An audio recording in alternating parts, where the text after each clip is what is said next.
Pemirsa, bulan Ramadan 1442 Hijriah akan segera tiba. Dan hari ini, satu hari jelang ibadah sholat tarawih pertama esok malam, saya berada di Masjid Istiqlal Jakarta untuk menengok persiapan masjid terbesar se-Asia Tenggara ini.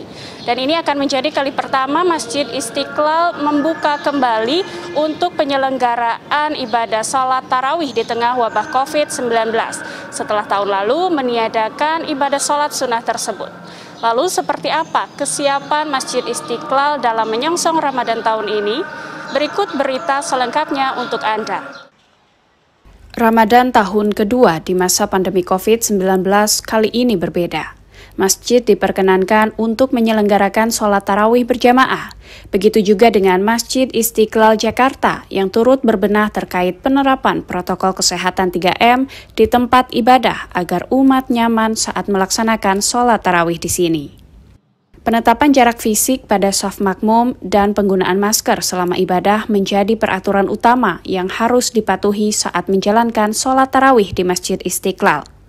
Demikian penuturan Imam Besar Masjid Istiqlal Nasaruddin Umar. Selain itu, di tempat wudhu juga telah disiapkan sabun pencuci tangan. Selain untuk sholat tarawih, Masjid Istiqlal hanya menyarankan para jamaah untuk sholat 5 waktu. Itu pun dengan waktu yang terbatas karena area sholat akan segera disemprot disinfektan.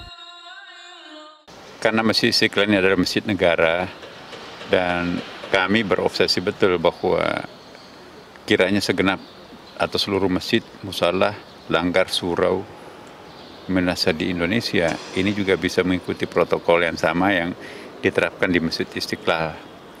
Kami sudah 3 kali melakukan simulasi bagaimana mempersiapkan tarawih pertama dan seterusnya, nanti itu akan lancar ya kan, karena titik rawanya akan ditarawih. Khusus untuk sholat tarawih, kapasitas dibatasi hanya 2.000 jamaah atau 1% dari kapasitas total Masjid Istiqlal yang mampu menampung 200.000 jamaah. Karena itu, Imam Besar Nasaruddin Umar meminta kebesaran hati para umat untuk sholat tarawih di masjid sekitar Istiqlal bila kapasitas telah penuh.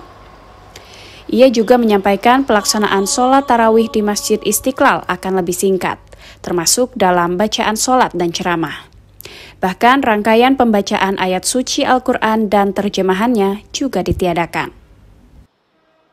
Mengingat adanya penerapan protokol kesehatan yang dijaga secara ketat, juga pembatasan jumlah jamaah, Imam Besar Nasaruddin Umar juga mengamanahkan kepada para jamaah untuk bisa datang lebih awal dan hendaknya bergantian dengan jamaah-jamaah lain malam demi malam untuk bisa melaksanakan salat tarawih di Masjid Istiqlal. Dari Jakarta, Suwanti Nabila Karisti, Kantor Berita Antara mewartakan.